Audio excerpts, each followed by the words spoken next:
This laptop right here is a 2024 ASUS Zenbook S16.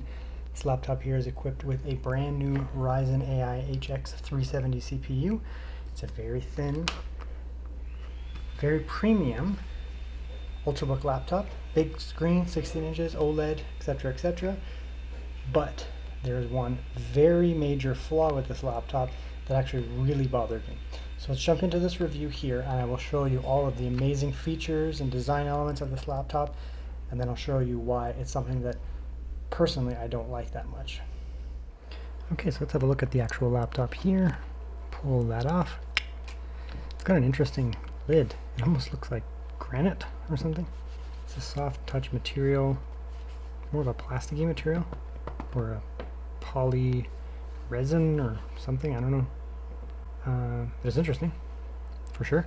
Feels nice to the touch. Got this nice little metal design there. Looks good. An impossibly thin laptop. It will not show up on camera. Never does. But this is a very thin laptop. If we lift off the lid, which does add some there, it's absurdly thin. You can check the measurements and the specs, but I don't know. What can we get to compare? Here's a little USB. It's like as thick this way as a small USB. Probably thinner than this one. Yeah, it is. So it's almost impossibly thin. It's got that fabric at the back. So if you're looking for a thin, I mean the Zenbooks are always thin, but this one's really thin. Ports though are going to be probably a little bit crater focused. Right side, full-size SD card, 10 gigabit per second USB-A. It's good. Nice and fast. You can run some NVMEs off of that if need be. Left side, full-size HDMI, and 2 USB 4, 40 gigabit per second. Very good. So you're going to be able to run Thunderbolt 4 type docks off of it, fast docks, these type of things over here.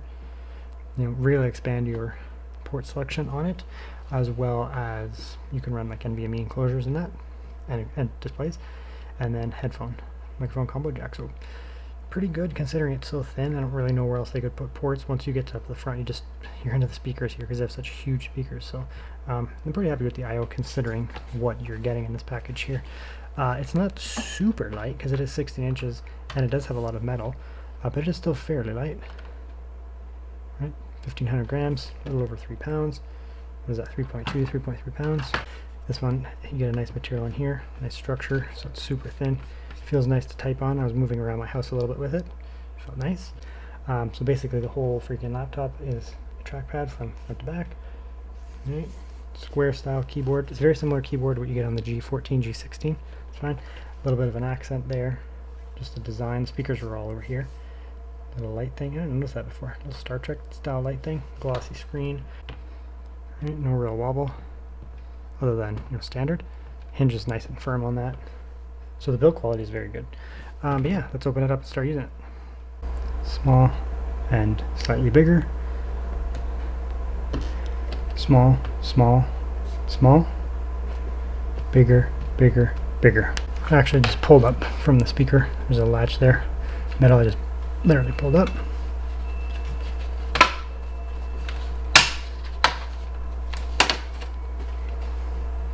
Okay, nice metal bottom, giving some structure. And there's a look inside. So it's a very thin laptop. So we're gonna have a bit limited space to work with, but looks like they did a pretty good job. Battery 78 watt hours, so despite being very thin, it does have a fairly large battery. It's just spaced out there. This is a Ryzen AI CPU, so it should have good battery. Quad speaker setup, 2 kind of higher wattage, 2 lower wattage, which is interesting. There might even be something there, I'm not too sure. Let's see if we can get it off. It's actually a 6 speaker setup, 1 there, 2 there, 3 there. So down firing is actually 3. They're actually firing right into here, so they're going to come out the side, kind of MacBook style, I guess. And then this up firing one right here, I guess just goes into the chassis, which is interesting. Maybe to add some more bass. We'll see how it sounds, but I do expect it to sound pretty good as a result. Otherwise, what do we have? Not much for upgradability. We do have a single NVMe that's upgradable here on the left. No other NVMe slots. Wi-Fi is also soldered and RAM is soldered, so very minimal when it comes to upgradability. looks okay inside. 2 fans set up, very small cooling solution there. We'll see how hot it runs. The Ryzen AI in this is going to run not quite as high watts. 2 different fans, which is interesting. We do have a slightly denser fin fan there and a coarser fin fan there. I'm not sure why, but the point is there. So it looks okay inside for a non-upgradable laptop. It looks fine. Speakers look pretty impressive. You're not going to really have any upgradability in here, but for what it is, it looks okay. Okay, we're going to do a quick typing test here. This appears to be a very similar keyboard to what you find on the G16 for 2024, G14 for 2024, and similar to the ProArt, but it's basically, I think it might even be the exact same keyboard as the G16. The only difference is the G16, you do have the dedicated volume up, volume down. You don't get that here, which I do really like on the G16, G14. Otherwise, it's good, you know, standard laptop layout, dedicated directions there, stupid, Copilot button, functions dedicated, functions embedded in there, which is fine. I don't know what that does. What's that little thing? Oh, that's my ASUS thing. So you can pop in there quickly to my ASUS, do your volume up, volume down. Chiclet style, square keyboard, square keycaps. Not super tall, but also not super short. Decent amount of travel, not a ton, but decent. But we'll give this a quick typing here, see how it feels.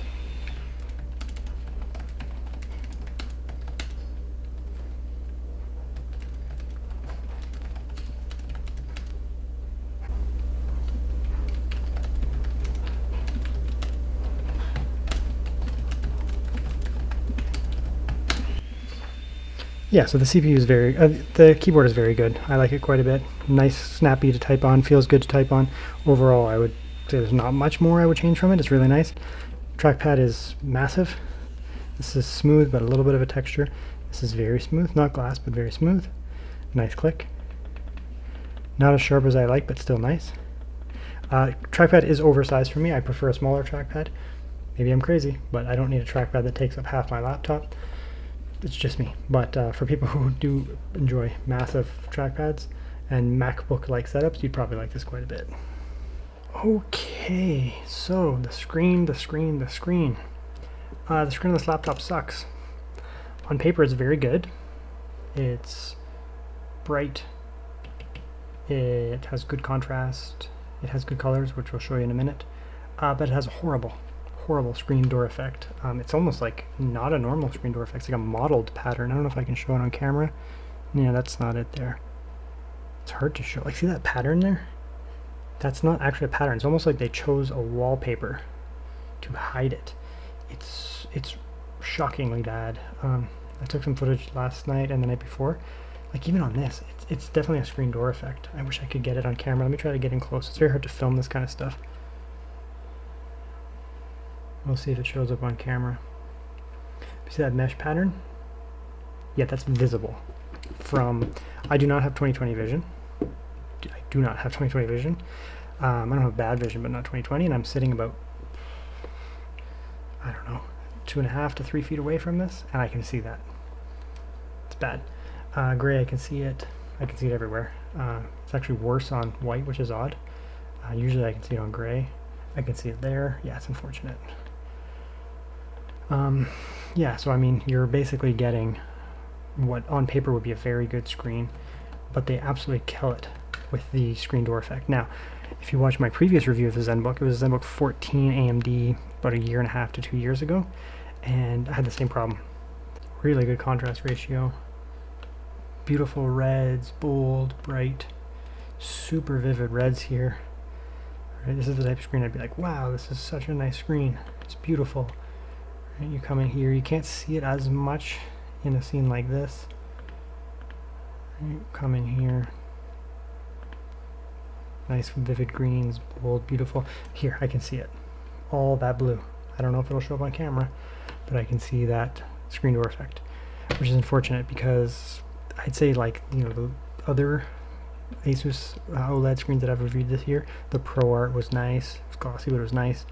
G14 was nice, G16 was nice. You know, there's some negatives with them, but they're nice. I mean, even the VivoBooks are nice, but then the Zenbook, it's the same as last year.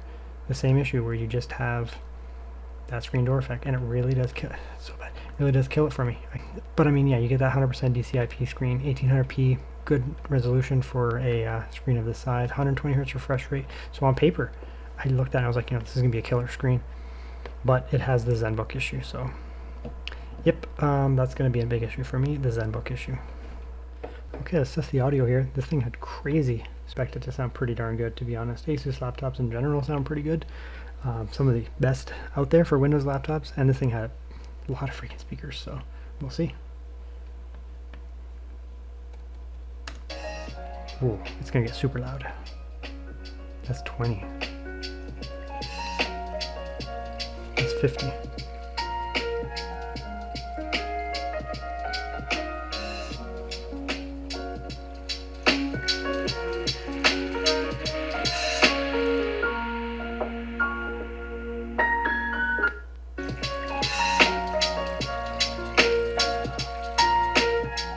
Yeah, very good. Very, very good speakers. I would say one of the best Windows laptop speakers you're going to test right now. I am just finished up using a Yoga 9i Pro again, 2024, and it's around there. I think the Yoga was a little bit better. It was a dual quad speaker setup. Actually had less speakers, but I think that's just because it's a thicker chassis, a little bit more resonance. But this is pretty close. This would be on very close to a G16 from ASUS, G14 as well, but the G16 specifically, you're getting into MacBook Pro level territory with these speakers. They're very good. Okay, let's check the noise now. And thermals.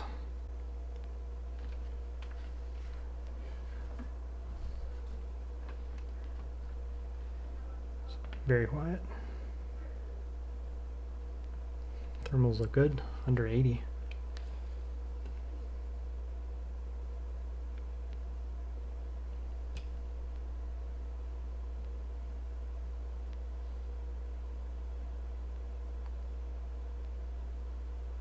Starting to kick up a little bit there. It's a lower wattage variant of this chip. You can see there it's only feeding 32. Even the peak was 35, so it's got a hard lock on that CPU there. The Ryzen AI HX 370 can work with more watts. There are variants laptops that produce a lot more watts into the CPU, and the interesting is they do scale. This CPU specifically scales well, so if you had lower watts, the performance goes down, but it doesn't just drop off. Like, it's not a huge drop, it just linearly basically goes down, and as you add more watts, your performance goes up. So it's one of those weird chips that isn't common. Some of the Intel chips out there, you can add a lot of watts and your performance goes up, but if you're at the lower end of those watts, your performance really does struggle. Here, not so much. You can get these 30 watt, 25 watt, even 20 or 15 watt variant of this chip in some of the handhelds I've tested in that. The performance is still quite good. However, if you add more watts, you get more performance. So you can see here we're sitting around 30-ish watts, 32, 33. The performance here is 17,000, right? So that's good. But you need to also remember we're getting about 17,000 with 30 watts.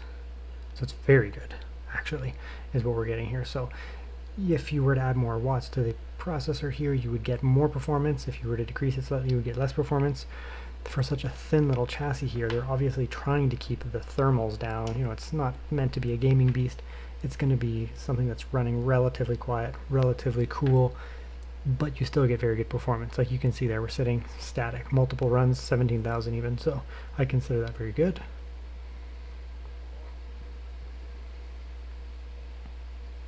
We're at 44 dB at max, and it's not an annoying sound. I've noticed that some of the ASUS stuff can have annoying fans, this one does not.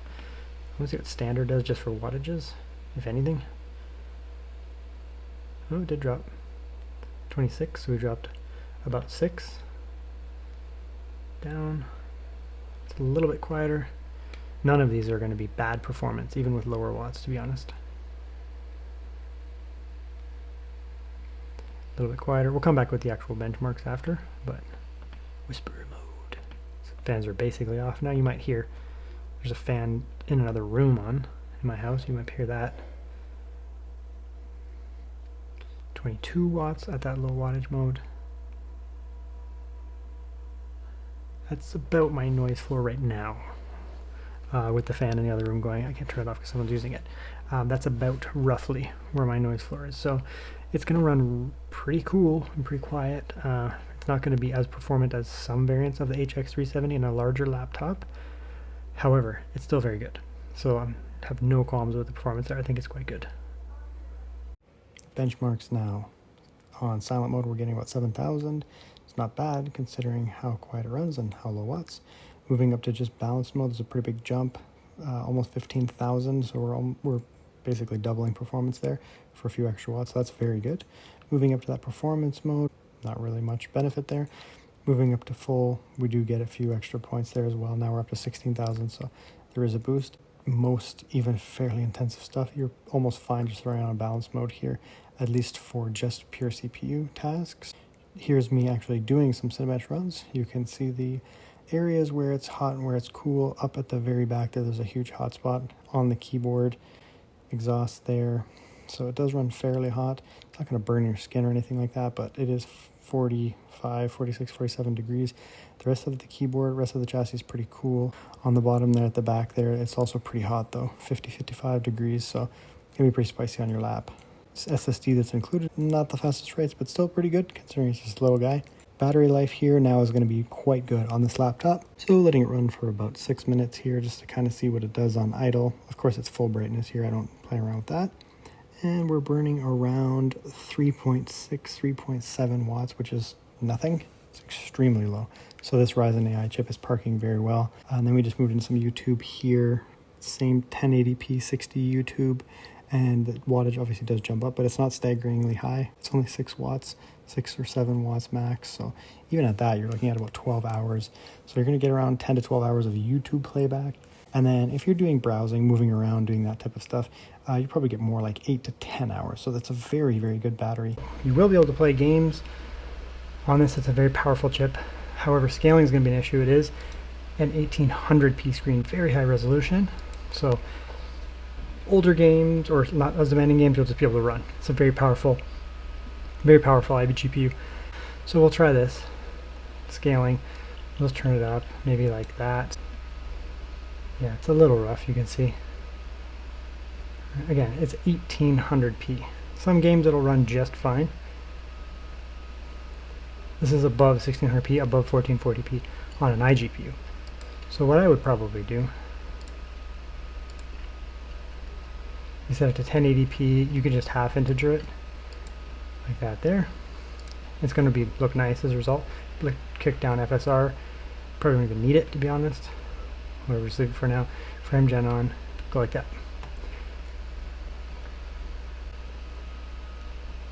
Yeah, look at that.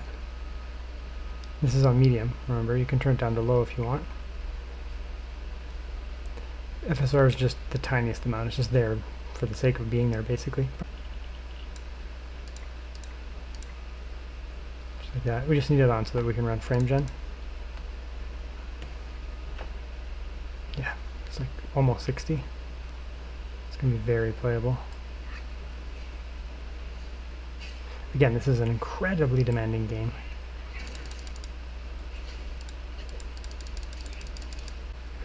Long story short, it's going to be very performant, very, very performant. You're going to be able to play the most demanding titles with moderate settings. I don't call it casual gaming, because that's not true. I call it AAA gaming with casual settings. Okay, so let's talk about it. Good parts of the laptop, well, super thin, very portable, and despite that, has a ton of power. Ryzen AI HX 370 is a very capable chip. Again, it's not a full wattage variant of that chip, but even at 30-ish watts, 32, 33 watts, it's very good. So it's going to give you outstanding CPU performance for a low watt. Realistically, there's not a lot of laptops at this level of wattage that are going to perform this well. So that's fantastic. Also, stellar iGPU performance. Nice design choice on the chassis, very premium, very thin, nice keyboard. Everything's just really nice on it. However, the screen, everything's really, really nice on it. Then you look at the screen specs and I thought, you know, this thing's going to be crazy. The screen specs are super, super good as well. However, it does have that very annoying kind of screen door effect. It's a screen door effect, but it's almost different. Same as with the Zenbook that I reviewed a year and a half ago, maybe almost 2 years ago now, had the same issue with it. So it's a very premium laptop if you're looking for something that is extremely portable, very thin, packs a ton of performance despite being very thin. This is one that you should consider. It's a great laptop. However, I think you should see it in person, and I think you should test out the screen. See if that screen door effect is going to bother you. If it's not, it's an outstanding laptop, truly an outstanding laptop, but it's something that is going to be particular to the person. For me, it is actually a deal breaker for me personally as a user, but I can see why some people wouldn't care. Very, very nice laptop. Just be aware of the screen issue that I would talk about here. Check it out before you buy. It might be something that you would like to, might be something that is worth to buy for you, but I would recommend checking out the screen first in person just to be sure.